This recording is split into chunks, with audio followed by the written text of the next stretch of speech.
ಹಿಂದೂ ಕಾರ್ಯಕರ್ತ ಸುಹಾಸ್ ಶೆಟ್ಟಿಯ ಹತ್ಯೆ ಪ್ರಕರಣ ಕ್ಷಣಕ್ಕೊಂದು ತಿರುವನ್ನ ಪಡಿತಾ ಇದೆ. ಒಂದ್ ಕಡೆಯಿಂದ ಹಿಂದೂ ಸಂಘಟನೆಗಳು ಇದರಲ್ಲಿ ಬಜ್ಪೆ ಪೊಲೀಸ್ ಠಾಣೆಯ ಓರ್ವ ಸಿಬ್ಬಂದಿ ಶಾಮೀಲಾಗಿದ್ದಾರೆ, ಮಾಹಿತಿ ಸೋರಿಕೆ ಮಾಡಿದ್ದಾರೆ ಅನ್ನುವಂಥ ಆರೋಪವನ್ನ ಮಾಡ್ತಾ ಇದ್ದಾರೆ. ಇನ್ನೊಂದು ಕಡೆಯಿಂದ ಮುಲ್ಕಿ ಮೂಡಬಿದ್ರಿ ಶಾಸಕರಾಗಿರುವಂತಹ ಉಮನಾಥ್ ಕೋಟ್ಯಾನ್ರವರು ಸಂಪೂರ್ಣವಾಗಿ ಪೊಲೀಸ್ ಇಲಾಖೆ ಸುಹಾಸ್ ಹತ್ಯೆಗೆ ಕಾರಣವಾಗಿದೆ, ಆ ಕಮಿಷನರ್ ಅವರು ಕೂಡ ಒಂದಿಷ್ಟು ಕಡೆಗಳಲ್ಲಿ ಎಡವಿದ್ದಾರೆ ಅನ್ನುವಂಥ ಗಂಭೀರ ಆರೋಪವನ್ನ ಮಾಡಿದ್ದಾರೆ. ಹಾಗಾದ್ರೆ ಉಮನಾಥ್ ಕೋಟ್ಯಾನ್ರವರ ಆರೋಪಗಳು ಏನೋ, ಇದ್ರ ಬಗ್ಗೆ ನಾನು ಆ ಥರ ಮಾತನಾಡಿಸ್ತಾ ಹೋಗ್ತೀನಿ. ಸರ್, ಒಂದು ಕಡೆಯಿಂದ ಒಂದು ಸಿಬ್ಬಂದಿಯ ಬಗ್ಗೆ ದೂರು ಕೇಳಿ ಬರ್ತಾ ಇತ್ತು. ಈಗ ನೀವು ಇಡೀ ಪೊಲೀಸ್ ಇಲಾಖೆ ಪ್ರಮುಖವಾಗಿ ಕಮಿಷನರ್ ವಿರುದ್ಧ ಒಂದು ಗಂಭೀರ ಆರೋಪವನ್ನ ಮಾಡಿದ್ದೀರಾ. ತಮ್ಮ ಆರೋಪಗಳು ಏನು, ಇದಕ್ಕೆ ಕಾರಣ ಏನು?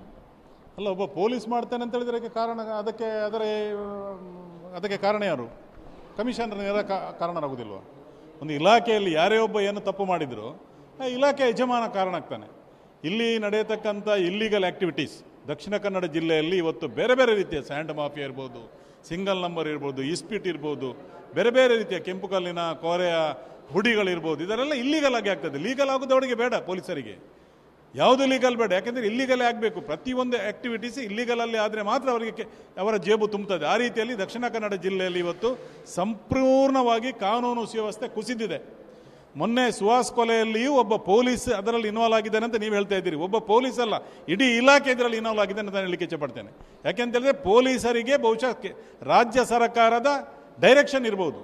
ನೀವು ದಕ್ಷಿಣ ಕನ್ನಡ ಉಡುಪಿ ಜಿಲ್ಲೆ, ಅದು ಸಂಘಟನೆಯ ಜಿಲ್ಲೆ, ಅಲ್ಲಿ ಹಿಂದೂಗಳನ್ನು ಹೇಗಾದರೂ ಮಾಡಿ ಎಡೆಮುಡಿ ಕಟ್ಟಿ ಅವರನ್ನು ಕೂತ್ಕೊಳ್ಳಿಸಬೇಕು ಅಥವಾ ಅವರನ್ನು ಏನಾದರೂ ಮಾಡಬೇಕು ಅಂತ ಹೇಳಿಕೊಂಡು ಅವರ ಡೈರೆಕ್ಷನ್ ಇರ್ಬೋದು. ಆ ರೀತಿಯಲ್ಲಿ ಇವತ್ತು ದಕ್ಷಿಣ ಕನ್ನಡ ಜಿಲ್ಲೆ ಪೊಲೀಸ್ ಇಲಾಖೆ ನಡೀತಾ ಇದೆ. ನೀವು ಹೇಳಿದ್ರಿ ಈಗ ಒಬ್ಬ ಯಾರ ಸಿಬ್ಬಂದಿ ಇದ್ದಾನೆ, ಒಬ್ಬ ಅಲ್ಲ, ಇದರಲ್ಲಿ ತುಂಬ ಜನ ಇದ್ದಾರೆ.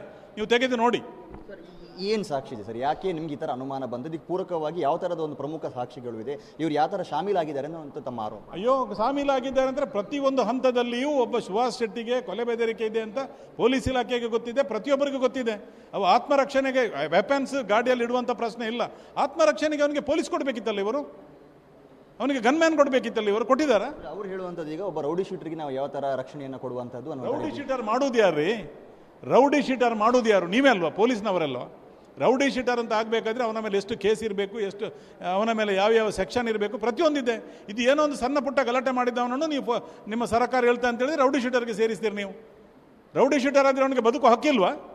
ಕಾನೂನಾತ್ಮಕವಾಗಿ ಏನು ರೌಡಿ ಶೀಟರ್ ಆದರೆ ಕಾನೂನನ್ನು ಅವನನ್ನು ತೆಗೆದು ಅರೆಸ್ಟ್ ಮಾಡಿ ಕಾನೂನಿನ ಪ್ರಕಾರ ಅವನೇನೋ ಬೇಲ್ ತೆಕೊಂಡು ಅಥವಾ ಅದನ್ನು ನಿರಪರಾಧಿಗೆ ಹೊರಗೆ ಬರ್ತಾನೆ. ಅವನು ಕೊಲ್ಲಿಸೋದಲ್ಲ ರೀ. ಒಬ್ಬ ರೌಡಿ ಶೀಟರ್ ಇರ್ಬೋದು, ಅವಸ ಮನುಷ್ಯ, ಅದು ಯಾವುದೇ ಜಾತಿಯಲ್ಲಿರ್ಬೋದು, ಹಿಂದೂ ಧರ್ಮಗಳಿರ್ಬೋದು, ಮುಸಲ್ಮಾನರಲ್ಲಿ, ಇನ್ನೊಂದು ಧರ್ಮದಲ್ಲಿರ್ಬೋದು. ರೌಡಿ ಶೀಟರ್ ಎಂಬ ಪಟ್ಟ ಕೊಡುವುದು ನೀವೇ, ಅವರನ್ನು ಕೊಲ್ಲಿಸುವುದು ನೀವೇ. ಈಗ ಕಾಂಗ್ರೆಸ್ ಮುಖಂಡರು ಇವತ್ತು ಪತ್ರಿಕಾಗೋಷ್ಠಿಯಲ್ಲಿ ಹೇಳ್ತಾ ಇದ್ರು, 2020ರಲ್ಲಿ ಅಂದರೆ ಬಿಜೆಪಿ ಸರ್ಕಾರದ ಅವಧಿಯಲ್ಲಿ ರೌಡಿ ಶೀಟರ್ ಆತನ ಮೇಲೆ ಬುಕ್ ಆಗಿರುವಂಥದ್ದು. ಇದ್ರ ಬಗ್ಗೆ ರೌಡಿ ಶೀಟರ್ ಬುಕ್ ಮಾಡೋದು ಯಾರು ಅಂತ ಕೇಳಿದ್ರು. ನಂದು ಪ್ರಶ್ನೆ, ಸರ್ಕಾರದಲ್ಲಿ ಸರ್ಕಾರ ಇರ್ಬೋದು, ಪೊಲೀಸ್ ಇಲಾಖೆ ಸರ್ಕಾರ ಹೇಳಿದ ಹಾಗೆ ಕುಣಿಯುವುದಾ? ಪೊಲೀಸ್ ಇಲಾಖೆ ಅವರದೇ ಆದಂಥ ಒಂದು ಕಾನೂನು ಸುವ್ಯವಸ್ಥೆ ಚೌಕಟ್ಟಿನ ಒಳಗೆ ಅವರು ಕೆಲಸ ಮಾಡಬೇಕು. ಅದು ಬಿಜೆಪಿ ಸರ್ಕಾರ ಇರ್ಬೋದು, ಕಾಂಗ್ರೆಸ್ ಸರ್ಕಾರ ಇರ್ಬೋದು. ಇವತ್ತು ನಾನು ಹೇಳಿದಾಗೆ ಕುಣಿಯುವುದಲ್ಲ, ಅವರದೇ ಆದ ಚೌಕಟ್ಟಿನಲ್ಲಿ ಪೊಲೀಸ್ ಇಲಾಖೆ ಕೆಲಸ ಮಾಡಬೇಕಿತ್ತು. ಇನ್ನೊಂದು ಮಾತನ್ನು ಹೇಳ್ತೀರಾ, ಕೋಟೆ ಕಟ್ಟಿ ಸುಹಾಸ್ ಶೆಟ್ಟಿಯನ್ನು ಮರ್ಡರ್ ಮಾಡಿದ ರೀತಿಯಲ್ಲಿ ಇದೆ ಅಂತ. ಆ ಕೋಟೆ ಏನು, ಯಾವ ವಿಚಾರದಲ್ಲಿ ತಂದ 25 ಜನ ರೌಂಡಲ್ಲಿ ನಿಂತದ್ದು ಕಾಣ್ತದಲ್ಲ ವಿಡಿಯೋದಲ್ಲಿ, ನೀವು ನೋಡ್ಲಿಲ್ವಾ? ಏನು ನಡುವಿನಲ್ಲಿ ಕ್ರಿಕೆಟ್ ಆಡಿದಾಗೆ ಅಥವಾ ವಾಲಿಬಾಲ್ ಏನು ಆಡಿದಾಗೆ ಕಾಣ್ತದೆ. ಇವನನ್ನು ಕೊಚ್ಚುತ್ತಾ ಇದ್ದಾರೆ, ಸುತ್ತ ಕೋಟೆ ಕಟ್ಟಿಕೊಂಡು ಜನ ನೋಡ್ತಾ ಇದ್ದಾರೆ. ಇವರೆಲ್ಲ ಶಾಮೀಲಾಗಿದ್ದಾರೆ ಅನ್ನೋದು. ಅಲ್ಲಿದ್ದವರು ಖಂಡಿತವಾಗಿ ಅದರಲ್ಲಿ ಶಾಮೀಲಾಗಿದ್ದಾರೆ. ಅವರನ್ನು ಹುಡುಕಬೇಕು. ಯಾರ್ಯಾರು ಅಮಾಯಕರ ಮನೆಗೆ ಹೋಗಿ ಇವತ್ತು ರಾತ್ರಿ 2 ಗಂಟೆಗೆ 1 ಗಂಟೆಗೆ ಹುಡುಕುದಲ್ಲ. ಅವರನ್ನು ಎಷ್ಟು ಜನರನ್ನು ಹುಡುಕಿದ್ದೀರಿ ನೀವು? ಎಷ್ಟು ಜನರನ್ನು ಹುಡುಕಿದ್ದೀರಿ? ಅವರ ಅಲ್ಲಿ ಆ ಫ್ಲ್ಯಾಟಲ್ಲಿ ಎಷ್ಟು ಜನರನ್ನು ಆ ಫ್ಲ್ಯಾಟಿಗೆ ಹೋಗಿ ನೀವು ಚೆಕ್ ಮಾಡಿದ್ದೀರಿ? ಯಾರನ್ನು ಚೆಕ್ ಮಾಡಿದ್ದೀರಿ? ಅದು ಅವರದ್ದು ಮೇಯ್ನ್ ಪಾಯಿಂಟ್. ಅದು ಆ ಫ್ಲ್ಯಾಟ್.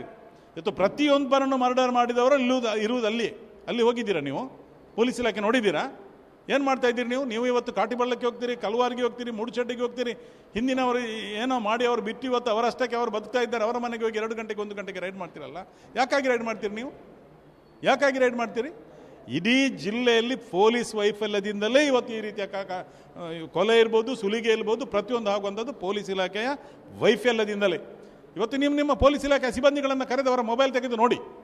ಇದಕ್ಕಾಗಿ ನಾವು ಹೇಳುವುದು, ನಿಮ್ಮ ತನಿಖೆ ನಮಗೆ ಸಮಂಜಸವಾದಲ್ಲ, ನ್ಯಾಯಸಮ್ಮತವಲ್ಲ.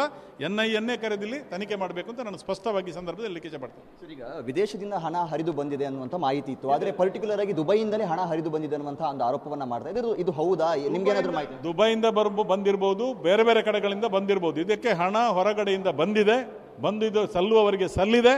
ಇದು ಖಾಲಿ ಕೊಲೆಗಾರರಿಗೆ ಮಾತ್ರ ಸಂದದ್ದಲ್ಲ, ಇದರಲ್ಲಿ ಬೇರೆಯವರಿಗೂ ಸಂದಿದೆ. ಆದ್ದರಿಂದ ಕೂಲಂಕುಷವಾಗಿ ತನಿಖೆ ಆಗಬೇಕಾದ್ರೆ ಬೇರೆಯವರಂದ್ರೆ ವ್ಯವಸ್ಥೆಯಲ್ಲಿ ಇರುವಂಥ ಇದು ಇವರು ಪಾತ್ರಧಾರಿಗಳು ಮಾತ್ರ, ಕೊಲೆಗಾರರು ಪಾತ್ರಧಾರಿಗಳು, ಸೂತ್ರಧಾರಿಗಳಿಂದ ಇದ್ದಾರೆ. ಸೂತ್ರಧಾರಿಗಳಿಗೂ ಹೋಗಿದೆ. ಅದು ಯಾರು ಅಂತ ನೀವು NIA ತನಿಖೆ ಆಗಲಿ ಗೊತ್ತಾಗ್ತದೆ.